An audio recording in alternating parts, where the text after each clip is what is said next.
James had always believed that his marriage to Lisa was solid. Sure, they had their ups and downs like any couple, but after 10 years together and 2 beautiful children, Sarah, aged 8, and Dylan, aged 5, he thought they had built something unshakable. James worked as a manager at a small tech firm, putting in long hours to provide for his family, while Lisa, a former graphic designer, had chosen to stay home and focus on raising the kids. To James, they were the perfect team. But in hindsight, maybe he had been too caught up in the day-to-day grind to see the cracks forming. The day his life fell apart started like any other. James had left for work early, kissing Lisa on the cheek as she groggily stirred in bed. The kids were still asleep, and he'd made sure their lunches were packed and ready before heading out the door.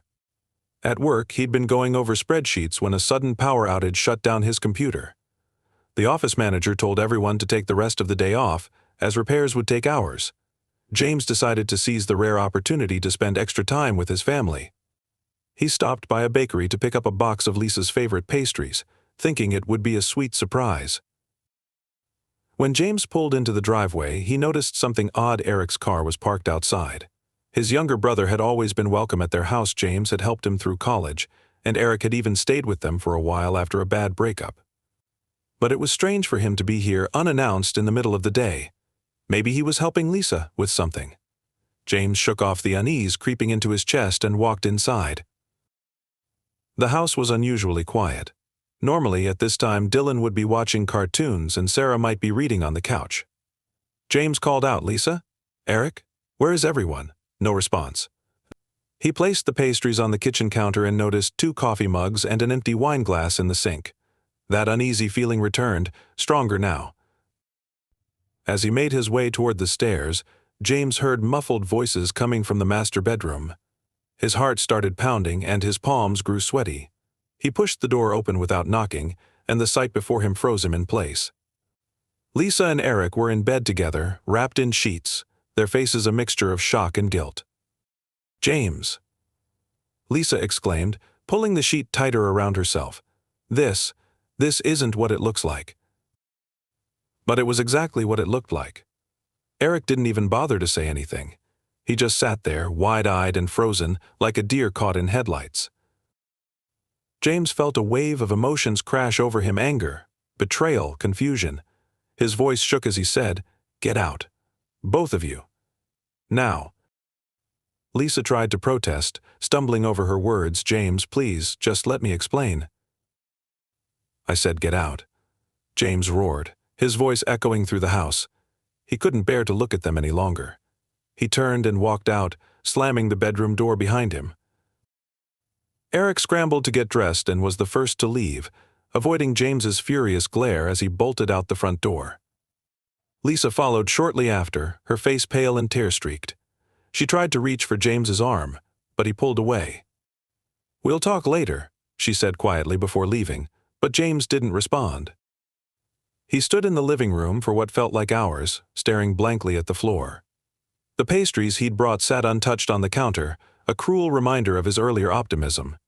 His mind raced with questions. How long had this been going on? How could Lisa do this to him, to their family? And Eric, his own brother, how could he betray him like this? The kids came home later that afternoon, dropped off by a neighbor who had taken them to the park. James forced a smile and acted as if everything was normal. He didn't want Sarah and Dylan to sense that something was wrong, not yet. But inside, he was falling apart. That evening, Lisa returned home after dropping Eric off at his apartment. She asked James if they could talk once the kids were asleep. He reluctantly agreed, though he wasn't sure he could bear to hear her excuses. After tucking the kids into bed, they sat down in the living room. Lisa looked at James with red, puffy eyes, her hands trembling as she held a mug of tea. "I'm sorry," she began, her voice barely above a whisper. "I never meant for this to happen." James let out a bitter laugh. "Never meant for what to happen? To sleep with my brother? To destroy our family? Which part was an accident, Lisa?" She flinched at his words but continued, "It wasn't planned, James. I was lonely. You've been so busy with work, and I felt like we were drifting apart. Eric was. There for me." "Don't you dare blame this on me," James snapped. I've been working myself to the bone to give you and the kids a good life. And this is how you repay me." Lisa started crying again, but James didn't feel an ounce of sympathy. He was too angry, too hurt. "So what now?" he asked coldly. "Are you in love with him?" She hesitated, which was answer enough. "I don't know," she admitted. "But I think I need to leave. I need time to figure things out." James felt like the wind had been knocked out of him. "Leave?" he repeated. "What about Sarah and Dylan? Are you seriously going to walk out on them?" "I'll still see them," Lisa said quickly. "But I can't stay here, James. Not like this." The conversation ended with Lisa packing a suitcase and leaving that night. As James watched her car disappear down the street, he felt an overwhelming sense of failure. How had his marriage come to this? What would he tell the kids? Over the next few days, James focused on keeping life as normal as possible for Sarah and Dylan. He told them that Mommy was staying with Uncle Eric for a while and tried to shield them from the truth. But questions kept coming. Why wasn't Mommy home? When would she be back? Did she not love them anymore? James didn't have the answers, and each question felt like a dagger to his heart. Lisa's betrayal consumed his thoughts, but Eric's role in all of this was just as painful. They had grown up together, shared secrets, and supported each other through tough times. James had always looked out for Eric, especially after their parents passed away. And now Eric had repaid that kindness by destroying his family.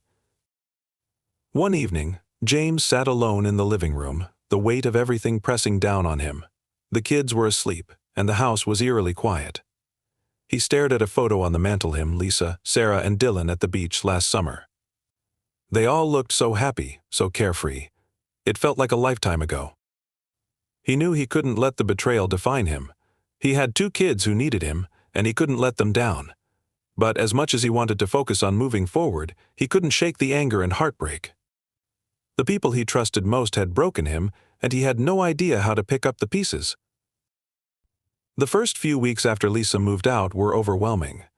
James felt like he was treading water, trying to keep his head above the chaos of single parenthood, work, and the looming sense of loneliness. He barely had time to grieve, and every day seemed to blur into the next. His mornings began at 6 a.m., waking up the kids, helping them get ready for school, and preparing breakfast. By the time he dropped Sarah and Dylan off at their respective classrooms, he was already exhausted. Work was a welcome distraction, but it also felt like an escape, a temporary refuge from the ache in his chest. At the office, James tried to focus on his projects, pouring himself into meetings and spreadsheets, anything to keep his mind off the emotional storm at home. But it didn't take long for his colleagues to notice the weariness in his eyes. They kept asking if he was okay, but James just nodded and smiled politely, brushing off their concern. "I'm managing," he would say, though inside he felt anything but in control. When he wasn't working, he was dealing with the realities of parenting. The school runs, the after-school snacks, the homework battles. James had never thought he'd have to do it all alone. Sarah was starting to understand what was happening, asking difficult questions about why Mommy wasn't home, why she hadn't been to visit in days. Dylan, though younger, had begun to notice the quiet in the house, the absence of Lisa's familiar presence. Both kids missed their mother, and James felt like he was failing them. One afternoon, after picking up Sarah from school, they returned home, and she went straight to the couch, curling up with a stuffed animal. James could tell something was bothering her. Sitting beside her, he gently asked, "What's on your mind, sweetheart?" She looked up at him with big, sad eyes. "I miss Mommy," she whispered. "When is she coming back?" James sighed, his heart aching. "She isn't coming back, Sarah." The words hung in the air, heavy and final. Sarah's face fell, and she turned away, trying to hold back tears. But she promised she'd always be here. She said she loved us. James pulled her close, his protective instincts kicking in. "I know, baby. I know she did. But sometimes people make choices that don't work out. Mommy loves you, and she still wants to see you, but right now she needs some time." Sarah frowned, her small hands gripping the stuffed animal tightly. But why? Why didn't she want to stay with us? James wished he could give her an answer that would make sense. but he knew the truth was too complicated for an 8-year-old. I don't know, sweetie. Some things just aren't easy to explain. That night, James lay awake in bed, staring at the ceiling. The silence in the house felt oppressive. He missed the noise, the hum of conversation, the soft tread of Lisa's footsteps. He missed the way Lisa would quietly help with bedtime routines, the way she'd laugh when Dylan told his goofy stories. And now, in this empty space, those memories only made the silence louder. The next morning, James sat with his laptop, trying to prepare for an important presentation at work. But his mind kept drifting back to the conversation with Sarah, to the ache in her eyes. He knew he couldn't keep burying his feelings. He needed support, someone who could relate to what he was going through, someone who understood the exhaustion and the emotional weight of single parenthood. He remembered hearing about a local support group for single parents through a flyer at the community center. It was something he had been avoiding, thinking he could manage it on his own, but now he felt the need to reach out. With a heavy sigh, James typed in the name of the group online and registered for the next meeting, hoping it would help him navigate this new chapter. That evening, after tucking the kids into bed, James drove to the community center. He wasn't sure what to expect. He wasn't exactly the type to open up easily, especially to strangers. When he arrived, he was greeted by a warm woman named Laura, who welcomed him with a soft smile. You must be James. Come on in. We're glad you're here. The room was filled with other parents, men and women, all with tired eyes and stories of heartbreak etched on their faces. James found a seat and listened as others shared their experiences. One mother spoke about how she had been left by her husband after years of marriage. Another man talked about raising his 2 kids alone after his partner passed away. As they shared, James began to feel a sense of camaraderie. These people understood what he was going through in a way that most others didn't. As the meeting continued, a woman sitting a few seats away caught his attention. She had an air of quiet strength about her, dark hair pulled back into a neat bun, soft eyes that seemed to carry an empathy James found comforting. Her name was Emma, and she shared her story how her husband had cheated on her, leaving her with their young son to raise alone. James listened intently, feeling a connection to her pain, her resilience, and her determination to move forward. After the meeting, as parents mingled and exchanged numbers, Emma approached James. You look like you could use someone to talk to, she said gently. James gave a small smile. Yeah, it's been a rough few weeks. Emma nodded understandingly. I get it. I've been there. It's hard, but you'll figure it out. You're not alone. They talked for a while, and James found himself opening up more than he had expected. Emma shared small details about her own experiences, how she had learned to lean on others for support, how she had found ways to find peace despite the pain. They exchanged numbers before parting, and James felt a small sense of relief. Maybe, just maybe, things would get easier. The next few days felt a little lighter. Emma texted occasionally, checking in, and James found comfort in her friendship. She wasn't pushy, and she didn't pry too much, just someone who seemed genuinely willing to listen. As they talked more, James began to feel a spark of hope returning. Maybe he wasn't completely alone in this. One evening, after tucking the kids into bed, James sat in the kitchen with a cup of coffee, scrolling through messages. His phone buzzed, and he saw a text from Emma. Emma, hey, how are you doing? Hope today wasn't too rough. James smiled.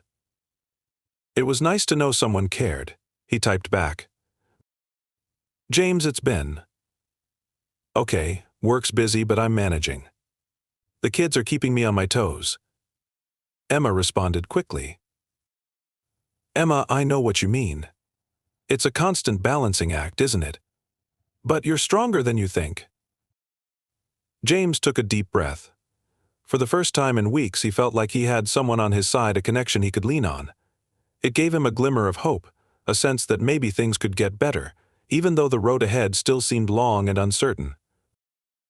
As the weeks passed, James settled into a somewhat manageable routine. The kids were slowly adjusting to life without Lisa in the house, and while the days were still filled with their usual challenges, homework, school pickups, meal prep, he was finding small ways to find balance. He began taking advantage of every available moment to connect with his new support group, particularly with Emma. Her gentle guidance helped James feel less isolated, and their friendship had become a comforting presence in his life. One evening, after tucking Dylan and Sarah into bed, James found himself scrolling through his phone, rereading old text conversations between him and Lisa. It was a mistake, but he couldn't help it. The memory of their life together still felt so fresh, like he could almost reach out and touch it. The messages were mundane at first: plans for dinner, scheduling playdates, silly jokes between them, but then he stumbled upon something that made his stomach tighten. A series of messages from months ago, a conversation between Lisa and someone named Megan. His fingers hovered over the screen as he read the exchange. Lisa. I don't know what to do. James is always so busy with work. I feel like I'm losing myself. I need something more. Megan. I get it. You deserve more. There's someone who could make you feel alive again. You just have to reach out. Lisa. But what if I ruin everything? What if I get caught? Megan. He won't have to know. It can be our little secret. James sat frozen, staring at the messages. His mind raced. He had never heard of this Megan before. Why hadn't Lisa mentioned her? More importantly, what exactly had Lisa been talking about? Slowly it dawned on him. His hands began to tremble as he scrolled through more messages. He searched online and, with growing dread, found Megan's contact information. Hesitating for a moment, James finally dialed her number. The phone rang several times before someone answered. Hello? A smooth, confident voice on the other end. Hi. This is James. I'm calling about Lisa. You knew her, right? James asked, his voice steady but shaking slightly. Yes, Megan replied, a bit surprised. Who's this? We have a shared history. I need to know more about her. About what she's been up to since she left. Megan's tone shifted from friendly to cautious. Why do you want to know about Lisa? I thought she was happy with your brother. James took a deep breath, willing himself to stay calm. Look, I found some messages between you two. It doesn't add up. What exactly did she tell you? There was a long pause on the other end. James could feel the hesitation in Megan's silence. Finally, Megan spoke. I don't know if I should be getting involved, she said softly. It's not my place to meddle. But Lisa wasn't completely honest about everything. Please, James urged, his voice softer now. I need to know. I have kids. I have to understand what's happened. Megan sighed. All right, look, Lisa reached out to me during a low point in her life. She was unhappy, feeling neglected, and vulnerable. I didn't push her into anything. She said she needed more attention, more excitement. I tried to offer support, but it was clear she was searching for something. Or someone. James's chest tightened. What do you mean, someone? Megan hesitated, choosing her words carefully. Lisa mentioned a guy she had started seeing. Not just anyone, your brother. James's mind went blank. Eric? Yes, Megan confirmed. It didn't start out like that, but Eric became someone Lisa leaned on. He knew what to say, how to make her feel special. At first it was just comforting, she said. But it quickly escalated. James couldn't process what he was hearing. His own brother, his closest family member, had been the one Lisa had turned to in her time of need. A sick twist of betrayal he never imagined. Why didn't she ever tell me this? James whispered, more to himself than to Megan. She didn't want you to know, Megan said. She was ashamed. And honestly, she didn't fully realize what was happening at first. It started with conversations, little moments of connection, and then it became something more. James felt his stomach churn. So, she was cheating on me. With Eric. Yes, Megan confirmed. It wasn't an overnight thing. It built slowly, and Lisa kept it hidden. She thought she could find happiness somewhere else, outside of your marriage. James felt his hands clench into fists. The betrayal, the double betrayal, felt unbearable. His own wife had turned to his brother for comfort, and now Megan's words confirmed it. Eric, someone James had always trusted, had played a key role in breaking apart his family. And now? James asked, his voice low. Where is Lisa now?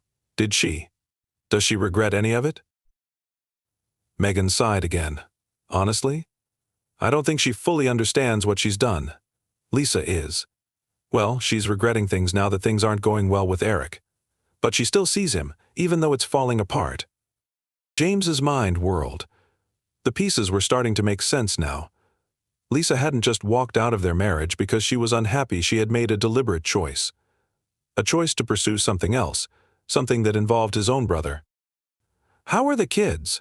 Megan asked cautiously. James's heart softened slightly at the mention of Sarah and Dylan. They're okay for now. But they're confused, scared. They miss their mother. Megan's voice grew softer. "I'm sorry. I didn't want any of this to come between you. I thought you should know what's going on. I just couldn't stay silent after seeing what happened." James took a deep breath, his mind racing with everything Megan had told him. He felt like his whole world had been flipped upside down. How could Lisa, someone he had trusted for years, do this to him, to their family? The conversation ended, but James couldn't sleep that night. The revelation weighed heavily on him. He couldn't shake the images: his wife in the arms of his brother, betraying their vows, lying to his face. He kept thinking about how easily Eric had taken something so precious from him: his family, his love, his trust. The next morning, James felt like a man on the edge. His mind was consumed with questions, doubts, and anger. He needed answers more than just Megan's words.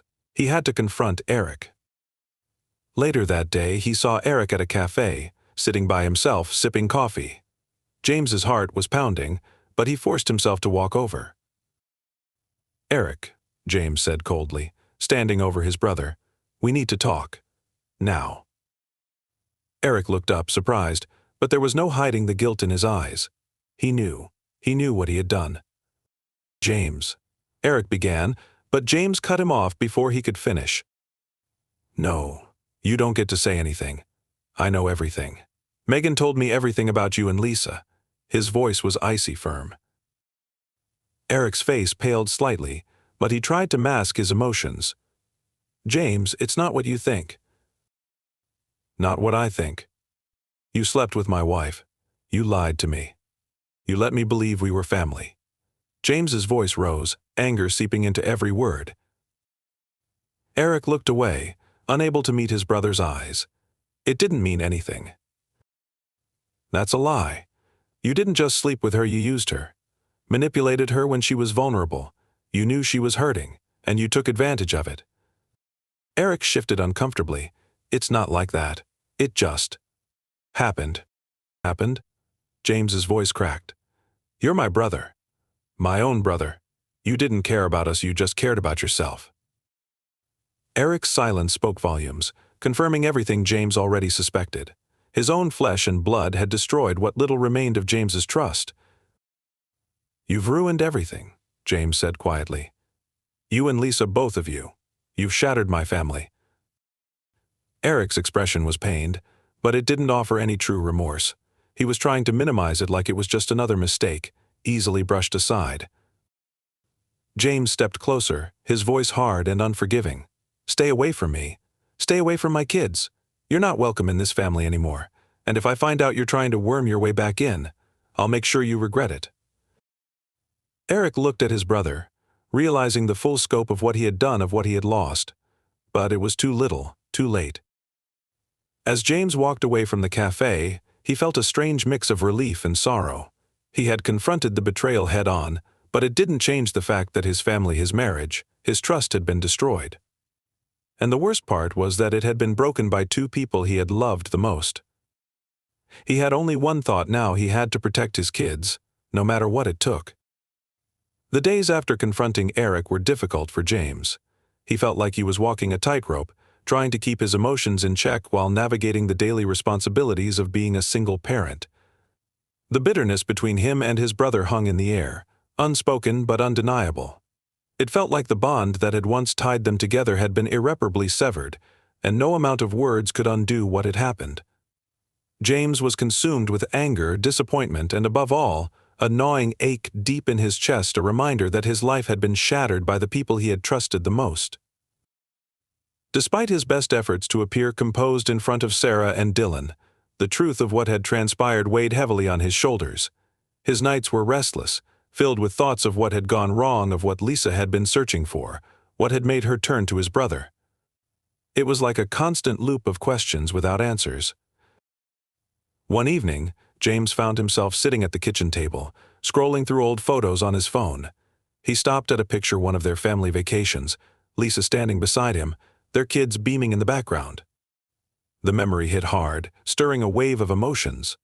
For a brief moment he allowed himself to reflect on the past, on what they had shared before everything fell apart. But those memories only made the pain sharper. James set the phone down, letting out a deep sigh. He couldn't change what had happened, but he could no longer dwell in the past. His focus had to shift.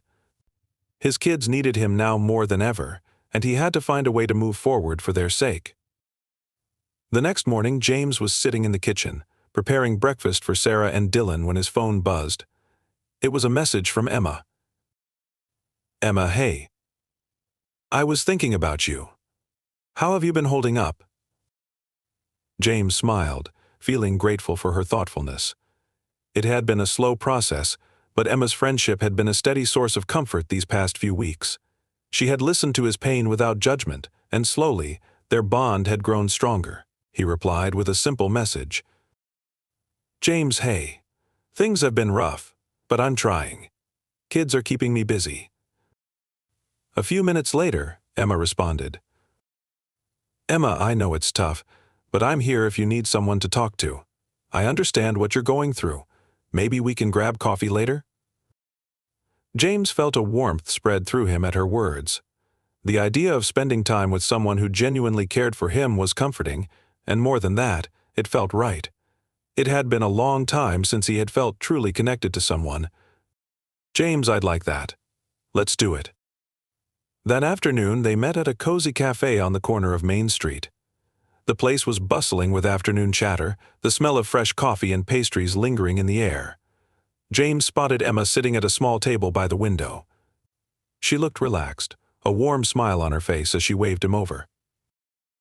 They exchanged greetings and ordered drinks. As they settled in, James felt the tension in his shoulders ease slightly. There was a calm in her presence, something he hadn't felt in a long time. "How's everything with you?" Emma asked, taking a sip of her coffee. James shrugged, trying to sound more casual than he felt. "It's been overwhelming. The kids are adjusting, but it's tough doing everything alone." "I can only imagine. Raising kids on your own isn't easy." Emma's voice was gentle, filled with genuine understanding. "How are Sarah and Dylan holding up?" James sighed. "They miss their mom, but they're resilient. Kids have a way of bouncing back most of the time. I just wish I knew how to help them better." Emma nodded thoughtfully. "Sometimes, all they need is to feel secure, like you've got things under control. They'll figure it out as long as you're there." James appreciated her words more than he let on. It was true, he had been so consumed with his own emotions that he hadn't stopped to think about what his kids truly needed from him. They spent the next few hours talking about everything and nothing. James found himself sharing things he hadn't spoken about with anyone else: his frustrations, his confusion about Lisa's choices, his lingering sadness over losing his family. Emma listened attentively, her presence steady and calm. "You know," Emma said eventually, "sometimes people hurt the ones they love because they don't know how to ask for what they need. Lisa might have felt overwhelmed, lost. Maybe she was searching for something to fill a void, something she couldn't find at home." James nodded, but his heart ached at the thought. "She said she loved us. I believed her. I still do. But love, sometimes it's not enough." Emma reached across the table and gently placed a hand on his. "It's not. It takes more than love to keep a family whole: communication, trust, understanding. Sometimes people fall short of that." The conversation shifted, but James couldn't shake the heavy weight of what he had just heard. It was a painful truth, but one he needed to confront. Lisa hadn't just walked away from their marriage because she had fallen out of love. She had walked away because she had felt unseen, unfulfilled, and ultimately chose to seek those things outside their relationship.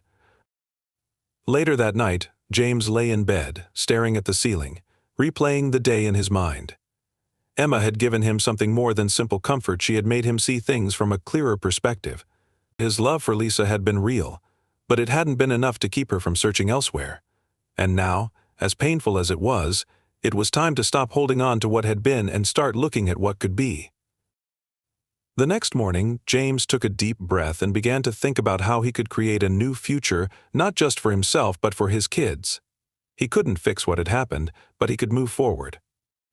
The path wouldn't be easy, but with time he knew he could heal step by step, day by day. That afternoon, James drove to the community center again, this time with a different purpose in mind. He had come to rely on the support group, and this time, it wasn't just to commiserate, it was to help others. He arrived early, finding Emma already there, setting up a few chairs. "You're early," she said with a smile.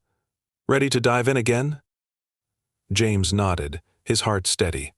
"This time I'm here to give back. I want to help others like you helped me." Emma's eyes softened. "That's wonderful, James. You've already come so far. You've got a lot of wisdom to offer."